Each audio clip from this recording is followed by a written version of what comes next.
করে নিচ্ছেন। হজের লাখ লাখ মানুষের ঐতিহাসিক এই জমায়েত সুশৃঙ্খল রাখতে ভবিষ্যৎ পরিকল্পনার অংশ হিসেবে কাজ করবে কৃত্রিম বুদ্ধিমত্তা। এআই ও ডেটা পুলে সংরক্ষিত তথ্যের সাহায্যে কোন পথে কেমন ভিড় হতে পারে তা আগেভাগেই অনুমান করা সম্ভব হবে।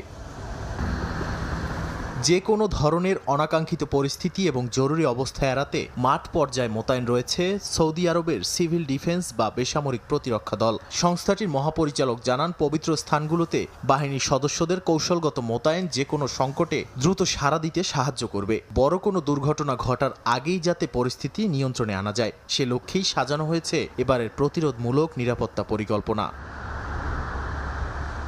সব ধরনের ঝুঁকি এড়িয়ে নিরাপদ ও শান্তিপূর্ণভাবে হজের আনুষ্ঠানিকতা সম্পন্ন করতে সর্বোচ্চ সতর্ক অবস্থানে রয়েছে সৌদি প্রশাসন।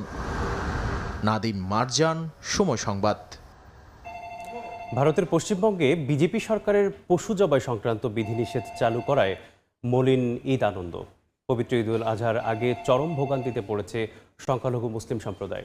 গরুর হাট বন্ধ হওয়ায় এবার কোরবানির জন্য ছাগল, ভেড়া এবং দুম্বার দিকে ঝুঁকছেন অনেকে। এই সুযোগে এক লাফে কয়েক গুণ বেড়ে গেছে এসব পশুর দাম। কলকাতা থেকে সুব্রত আচার্যের রিপোর্ট, ক্যামেরায় ছিলেন বিশ্বজিৎ দাস। মধ্য কলকাতার জাকারিয়া স্ট্রিট এলাকাটি মূলত নাখুদা মসজিদের জন্যই বিখ্যাত। শতবর্ষ প্রাচীন এই মসজিদের পাশে প্রতিবছর নিয়ম করে গরুর হাট বসলেও এবার সেখানে বসেছে ছাগলের হাট। রাজ্যের বিভিন্ন জেলা এমনকি অন্য রাজ্য থেকেও এবার এই হাটে এসেছে নানা প্রজাতির ছাগল ও ভেড়া। এসেছে মধ্যপ্রাচ্যের নানা প্রজাতির দুম্বাও। যদিও এই দুম্বাগুলো এখানে প্রজনন ও লালন পালন করেন ভারতীয় হিন্দুরাই। এই পশুর হাটে বিক্রেতাদের মধ্যে অনেকেই রয়েছেন হিন্দু বিক্রেতা। তারা বলছেন, এবার পশু জবাই সংক্রান্ত আইনের কারণে গরুর হাট হচ্ছে না, ফলে ছাগল, ভেড়া ও দুম্বার চাহিদা বেশি, আর সে কারণেই দামও বেশি।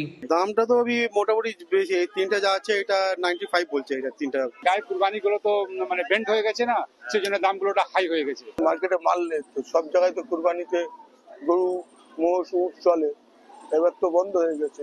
এবার যারা গরু কুরবানি দেয় তারা এবার খাসি দিচ্ছে, যার কারণে এবার দামটা খুব বেশি আছে। গরু বন্ধ হওয়াতে আস্তে আস্তে কুরবানি বাজারে ছাগলের দামটা বাড়তে গেছে। আমাদের কুরবানি করবার জন্য অনেক জিনিস আছে, কিন্তু যারা গরু পোষাচ্ছে ওদের কাছে গরু বিক্রি করবার ছাড়া আরো কিছু জিনিস নেই, তাহলে ওদের জন্য সরকারকে ভাবতে হবে। গত 9 মে পশ্চিমবঙ্গ রাজ্যে বিজেপি ক্ষমতায় আসার দুদিন পরই 1950 সালের পশু জবাই সংক্রান্ত পুরনো একটি আইন নতুন করে কঠোরভাবে বাস্তবায়নের নির্দেশ দেয় রাজ্য সরকার। সেই নির্দেশে বলা হয়, 14 বছরের কম বয়সী কোনো গরু বা মহিষ জবাই করা যাবে না।